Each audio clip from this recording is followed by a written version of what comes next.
Good morning. This is George with the Art of Water. And one of the things I wanted to talk to you about today was community fish versus uh, solo fish, such as bettas and a few other varieties of fish. I have been concentrating on betta fish. This is one of our tanks in my office that's been set up here for probably about 4 or 5 months now. As you can see, the tank is very healthy. The fish is very healthy. The only thing I have in here other than this betta fish is a small Picossus, which I use for algae purposes. I've never really had an algae problem, but I didn't want one to even get started, so I have added him. I don't see him ever. I mean, occasionally if I'm in here in the evening and I turn a light on, I'll see him on the glass, eating algae from the glass or that sort of thing, but rarely do I see him. Now, the reason why I want to talk to you about community fish versus solo fish, single fish like bettas, there's two reasons. Number one, the maintenance of a tank on a betta fish is so much easier, regardless of how much it's planted, whatever. As long as your water parameters are good and you are not having any issues with any of that, you're not going to have any problems with algae in your tank. You're not going to have any problems with fish not getting along. You're not going to have any of those things. It's easy to keep an eye on water parameters. I test every week. I do a 50% water change twice a week. I know people say that's a lot. It's really not. The fish love it. The aquarium thrives in it. This is a non-CO2 tank, so this tank is a little bit different than some of the other tanks that I have set up. I just didn't want to get into a CO2 tank in a small 3.5 gallon tank such as this. Anyways, the second reason is when you're feeding a solo fish such as this, you absolutely know by watching them what they're eating, and you can see their waste on this dark substrate that I have down here. Now, this is fluval Amazonian, fluval Amazonian substrate. And you can see pretty much anything on there. If there's some fish waste, it's easy to take like a turkey baster or something small like that, suck it out, and really just get rid of it. And you don't see any spikes in any kind of ammonia or anything like that in these tanks. Once you've got everything balanced, it pretty much stays that way. Now, on a community tank, obviously we all know that some people put several varieties of fish in their community tanks. I've had community tanks. I have one now that's a 6.7 gallon that I'm using very small schools of Ember tetras, Chilean rasparis, and some things like that, along with a couple of algae eaters. Also, I don't remember what's in that particular tank, but they're pretty much algae eaters. Anyways, when you're feeding those fish in a nano tank or a tank that's not very big, things can get out of control really fast because there's a lot of waste that goes on with food in the tank that does not get eaten, falls to the bottom.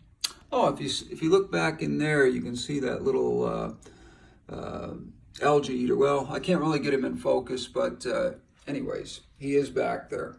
But one of the things I would say is that you have to, with a community tank, always know that when you're cleaning, you're going to have to vacuum clean that tank at least once every couple of weeks, and that's a lot of disturbance in a tank. That means moving a lot of things around, taking some things out.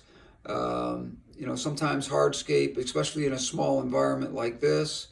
But the difference is being that you get a lot more enjoyment out of watching, several fish schooling which is the whole idea behind it. And there are some beautiful colors out there with the tetras and the Rasboris.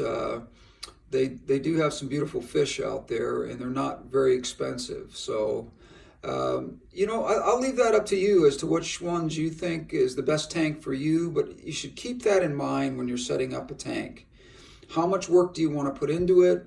How much waste is going to be unnecessarily deposited into that tank, giving you a lot more cleaning than you might really want to do if you're a busy person and you're just a hobbyist and you're not really into it for something more than just having a fish tank. Myself, I like to breed. I like to have different varieties of tanks. I like to aquascape all the time. I continuously am building new tanks, not just for my own home, but also for friends and people who pay me to do that. I gotta say though that when you're really thinking about setting up an aquarium, the first aquarium in your home, or whatever, you really need to think a lot about what your goal is. If your goal is low maintenance and not a lot of work, you're still going to have to do 50% water changes. I do it every 4 or 5 days, or every 3 to 7 days, excuse me, depending on my schedule on any of these tanks in my home, and I have a lot of them. But I have to do it. It doesn't take very long. It's really easy to do. You take a toothbrush, you scrub the rocks a little bit with a soft toothbrush. You look at your plants and see how well they're doing. You make sure that you fertilize a little bit every week.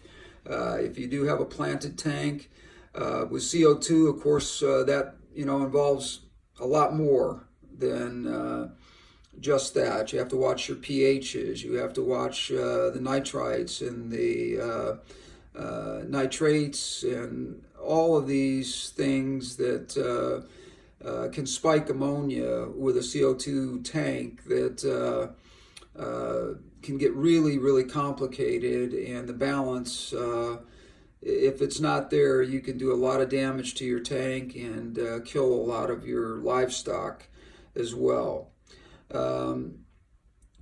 I would just say that when you're thinking about setting up a tank, the best thing to do is make a decision on what you have as far as a schedule and what you're willing to do. It might not even come down to a schedule. It might be just what you're willing to do.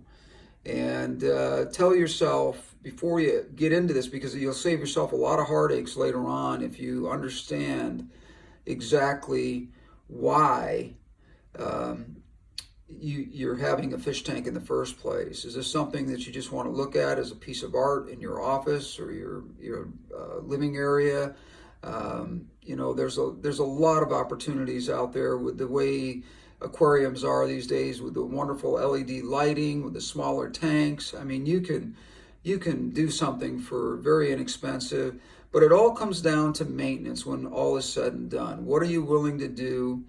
And if you're willing to do more maintenance, then a community tank is fine. And again, you can have a community tank that isn't, a real labor of love if you make some good decisions regarding that as well. The kind of fish that you put in there, schooling fish, how much you feed them, and fish, the biggest thing that people do that I have found in the industry, and I've talked to so many other people about this as well, is overfeed. For example, a betta fish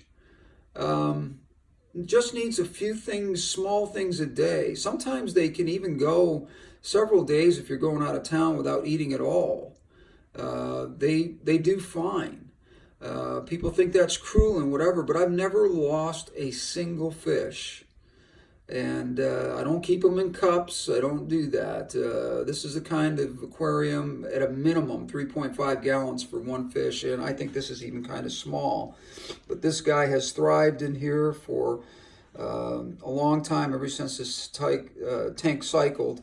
And so anyways, long story short, think about what you're getting into, what your goals are, what you're willing to put into maintenance, and what you want for an aquarium. If you can live with a single fish in there, with maybe a fish that you don't see very often that's an algae eater, there's lots of varieties of those out there that are colorful and pretty and interesting. Or if you want a community tank where you have some Chilean Rasboras or some amber tetras. I mean, there are so many varieties of tetras out there that are schooling fish that don't get very big, that can live in these smaller tanks. I would suggest a 10-gallon tank at a minimum for something like that. But you can do it, and just make sure you really, really think about it before you get yourself into it. Because once you're into it, I mean, it can be really, really hard on you financially and also emotionally if you're not willing to put in the work, or if you're run into problems because you didn't think it through. So that's all I wanted to talk to you about today, is making decisions about when you're setting up a tank and what your goals are. Anyways, this is George with The Art of Water, and I hope you guys have a great weekend, and we'll see you again soon.